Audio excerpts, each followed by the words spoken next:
Hello అండి, welcome back to Venus kitchen. ఈరోజు వీడియోలో రెసిపీ కాదండి, చిన్న టిప్ని మీతో షేర్ చేసుకోబోతున్నాను.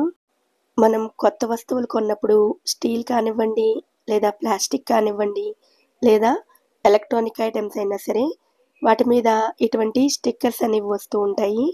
స్టీల్ అయితే మనం స్టవ్ మీద పెట్టుకుని హీట్ చేసుకుని తీసేసుకోవచ్చు, కానీ ప్లాస్టిక్ ఎలక్ట్రానిక్ ఐటమ్స్ని ఇలా హీట్ చేసి తీసుకోలేం కాబట్టి స్టవ్ మీద పెట్టి హీట్ చేయకుండా ప్లాస్టిక్ ఎలక్ట్రానిక్ వస్తువుల మీద కూడా ఈజీగా స్టిక్కర్స్ని ఎలా రిమూవ్ చేసుకోవచ్చో ఈ వీడియోలో చూపించబోతున్నాను. నేను రీసెంట్గా స్టీల్ ఫ్యాక్టరీలో షాపింగ్ చేశానండి. ఈ ప్లేట్స్ కూడా నేను తీసుకున్న వాటిలో ఉన్నాయి. వీటికి స్టిక్కర్స్ తీస్తూ ఈ టిప్స్ని ఎలా ఉపయోగించాలో మీకు చూపిస్తాను.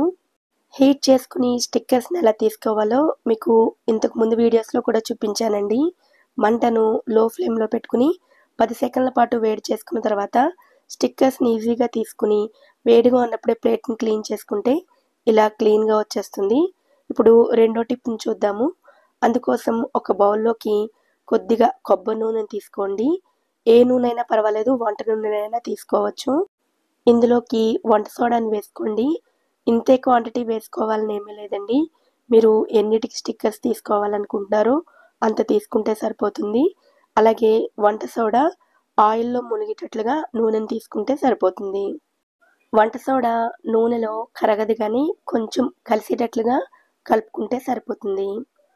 ఈ టిప్స్ని చాలా ఈజీగా చేసేయచ్చు కాబట్టి మనం చేసే కంటే కూడా పిల్లలకి ఇచ్చినట్లయితే పిల్లల్ని ఇంటి పనుల్లో ఇన్వాల్వ్ చేసి అలవాటు చేసిన వాళ్ళమే అవుతాము.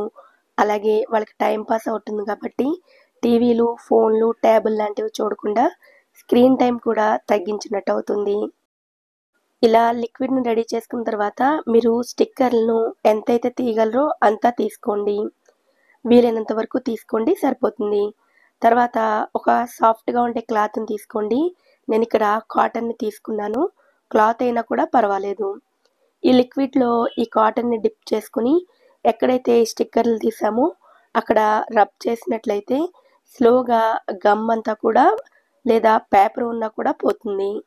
ఈ లిక్విడ్లో ఎక్కడ తడి ఉండదు కాబట్టి ఆయిల్, బేకింగ్ సోడానే కాబట్టి ఎలక్ట్రానిక్ వస్తువుల మీద కూడా స్టిక్కర్స్ని ఈజీగా తీసేసుకోవచ్చు. స్టీలు, ప్లాస్టిక్ వస్తువులు అయితే ఇలా క్లీన్ చేసుకున్న తర్వాత కొంచెం జిడ్డుగా ఉంటాయి కాబట్టి నార్మల్ లిక్విడ్ వాష్ చేసుకుంటే సరిపోతుంది.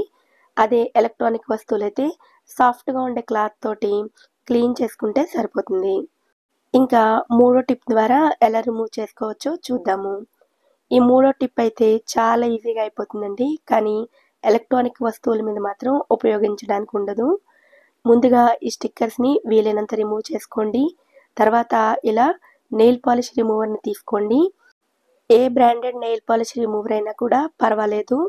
ముందు లిక్విడ్ని ఎక్కడైతే మనం స్టిక్కర్ గమ్ని రిమూవ్ చేయాలనుకుంటున్నామో అక్కడ వేసుకోవాలి. తర్వాత సాఫ్ట్గా ఉండే క్లాత్తో కానీ ఇలా కాటన్తో కానీ రిమూవ్ చేసుకుంటే ఈజీగానే పోతుంది. కిచెన్ ప్లేట్స్ని, గిన్నెల్ని మనం వంటకు ఉపయోగిస్తూ ఉంటాం కాబట్టి వెంటనే వాటి మీద స్టిక్కర్స్ తీస్తూ ఉంటాము. కానీ ఎలక్ట్రానిక్ వస్తువుల్ని కొన్న తర్వాత స్టిక్కర్స్ తీయకుండానే ఉపయోగిస్తూ ఉంటాము. అలా చేసినట్లయితే కొన్ని రోజుల తర్వాత వాటి మీద స్టిక్కర్స్ ఏమాత్రం రావండి. మొదటే వాటిని తీసేసుకుని ఉపయోగించుకోవడం చాలా మంచిది. ఈ టిప్స్ 3 కూడా మీకు బాగా ఉపయోగపడతాయని అనుకుంటున్నాను. ఈ వీడియో కనుక మీకు నచ్చినట్లయితే వీడియోని తప్పకుండా లైక్ చేసి ఛానల్ని కూడా సబ్స్క్రైబ్ చేసుకోండి. నోటిఫికేషన్స్ మిస్ అవ్వకుండా ఉండడం కోసం పక్కనే ఉండే బెల్ ఐకాన్ను కూడా యాక్టివేట్ చేసుకోండి. Thank you so much for watching.